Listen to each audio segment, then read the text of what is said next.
আসসালামু আলাইকুম রহমতুল্লাহ বরকাত। আজ 14 আগস্ট 2026, 23 সালের এই দিনে খুনি হাসিনা সেই মিথ্যা তথ্য দিয়ে জেল হাজত থেকে আল্লামা দেলোয়ার হোসেন সাঈদী সাহেবকে এনে বিষক্রিয়া ইঞ্জেকশন ফুস করে চিকিৎসা নামে হত্যা করেছেন।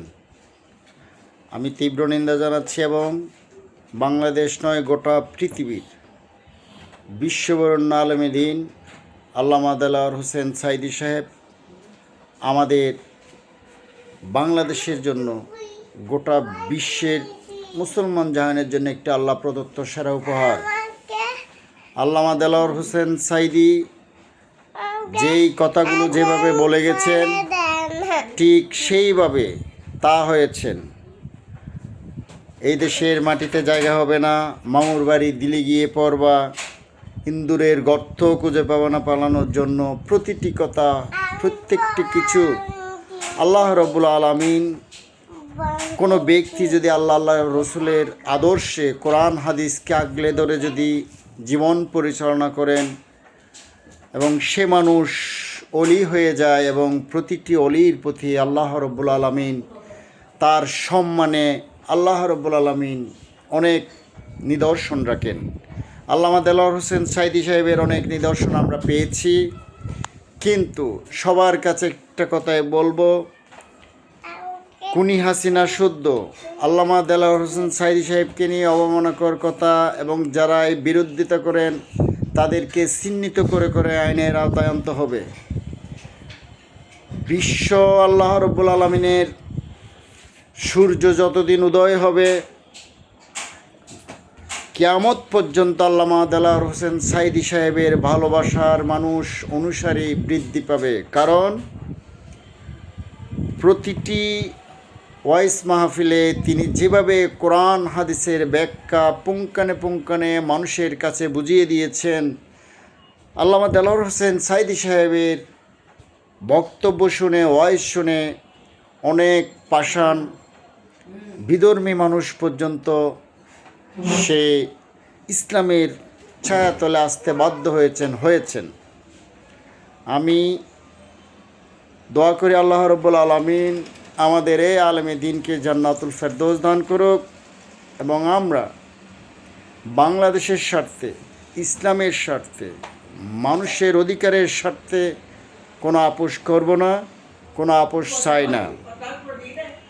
1971-এর যুদ্ধ ছিল, সেইটি দেশভাগের। সেই যুদ্ধ 24-এর যুদ্ধ সে অনেক সহজ ছিল, কারণ 24-এ আমাদেরকে যারা আক্রমণ করেছেন তারা আমাদের খুব নিকট থেকে, তারা আমাদের দায়িত্ব নিয়ে আমাদের ট্যাক্সের টাকায় আমাদেরকে ক্ষতি করেছেন। সুতরাং 1400 শহীদের আমরা অবমূল্যায়ন হতে দিব না। জুলাই সনদ বাস্তবায়ন হতেই হবে। এই সরকার প্রধান, স্বরাষ্ট্রমন্ত্রী কেউ লন্ডন থেকে, কেউ শিলং থেকে এসেছেন। আপনারা ইতিমধ্যে বক্তব্য দিয়ে যাচ্ছেন, ওখান থেকে বসে আপনারা মাস্টার মাইন্ড ছিলেন। দেশকে আপনারা 24শে জুলাই আন্দোলনের হোতা বলছেন, ওখান থেকে বসে সব সাজাইছেন। মেনে নিলাম, আপনারা যদি ওখান থেকে বসে অত সাজান, তাহলে আপনারা দেশে এসে দেশের ক্ষমতা গ্রহণ করে দ্রব্যমূল্যের দাম বেশি, তেলের দাম বেশি, তেল নাই, গ্যাস নাই, বিদ্যুৎ নাই কেন? সম্প্রতি চট্টগ্রামে 9 আগস্ট প্রধানমন্ত্রী তারেক রহমান এসেছেন। তিনি আসার 8-10-12 দিন আগে থেকে তেল, গ্যাস, এখানে গ্যাস নাই বললেই চলে,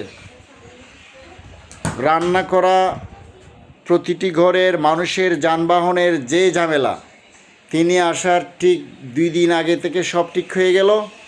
তিনি চট্টগ্রাম থেকে 9 তারিখ রাত্রেই চলে গেল, 9 তারিখ থেকে আবার শুরু হয়ে গেল গ্যাস সংকট। আপনাদের প্রতারণা, আপনারা যেভাবে আওয়ামী লীগের রাস্তায় হাঁটছেন, সেটি আপনাদের পরিণতি ভালো হবে না। আপনি তারেক রহমান লন্ডন থেকে এসে এনআইডি করার সময় একটি ভিডিও ভাইরাল হয়েছে, আপনার স্বাক্ষরে কেউ কেউ এটা আরেক রহমান পড়েছেন। তারেক রহমান হচ্ছে শহীদ প্রেসিডেন্ট জিয়াউর রহমান এবং দেশনেত্রী আপসহীন নেত্রী খালেদা জিয়ার রত্ন। আসলে সেই রত্ন যদি শহীদ প্রেসিডেন্ট জিয়াউর রহমান এবং খালেদা জিয়ার আদর্শ ধারণ করে, তাহলে দেশের মানুষ শান্তিতে থাকে।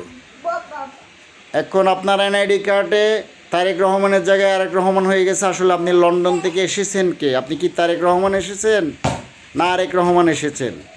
তারেক রহমান আসলে দেশের দ্রব্যমূল্য সব কিছু ঠিক থাকে, সব প্রতিশ্রুতি ঠিক থাকে। ইসলামী সনদের যে দেশ পরিচালনার কথা বলেছেন, আপনারা রাষ্ট্র পরিচালনায় ভোটের আগে যে প্রতিশ্রুতি দিয়েছেন, জুলাই সনদ বাস্তবায়নের যে কথা দিয়েছেন, সব কিছু ডিনাই করে আপনারা আজকে আরেক রহমানের মতো করে কাজ করছেন। নাই নাই নাই নাই, কাম্বা আছে, বিদ্যুৎ নাই, পেট্রোল পাম্পের সামনে সারি সারি গাড়ি আছে, গ্যাস নাই, শুধু নাই আর নাই হাহাকার।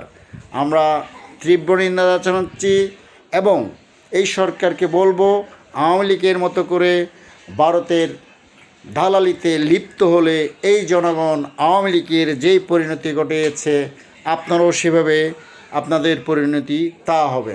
আমি বিশেষ করে বিনয়ের সহিত অনুরোধ করব, আমার এই কণ্ঠে শত শত হাজার মিছিলে বলেছিলাম দেশনায়ক তারেক রহমান আসবে দেশে বীরের বেশে। আপনি আসছেন, বীরের বেশে এসেছেন। আপনি বীরের মতো করে জনগণের পাশে থাকুন, বেগম খালেদা জিয়ার আদর্শে দেশ পরিচালনা করুন, শহীদ প্রেসিডেন্ট জিয়াউর রহমানের আদর্শে দেশ পরিচালনা করুন। আপনারা ভালো থাকবেন। দেশের মানুষের দুঃখ কষ্ট শেষ পর্যায়ে পেট্রোল পাম্পের এবং সিএনজির ভাড়া ডাবল হয়ে গেছে এবং সাধারণ মানুষ খুবই কষ্ট আছে।